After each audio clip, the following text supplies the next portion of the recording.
महकमा खुराक जिला मानसरा ने बड़ी कार्रवाई करते हुए मानसरा के इलाका चकड़ियाली में जैली तौर पर जाम तैयार करने वाली फैक्ट्री पर छापा मारकर भारी मिकदार में तैयारशुदा मुज़र सहित जाम और तैयार करने वाले आलात बरामद करके फैक्ट्री को सील और मालिक के खिलाफ फूड सेफ्टी एक्ट के तहत एफआईआर दर्ज करके फैक्ट्री में मौजूद एक शख्स को गिरफ्तार कर लिया है।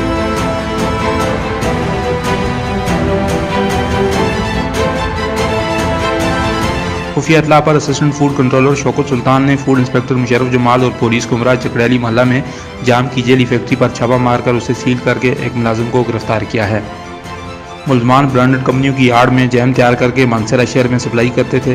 तफसीलात के मुताबिक फैक्ट्री एक घर में मोहल्ला चकड़ियाली में कायम की गई थी जिसमें मुज़र सहित जाम तैयार किया जाता था। फैक्ट्री में भारी मिकदार में स्टॉक मौजूद था।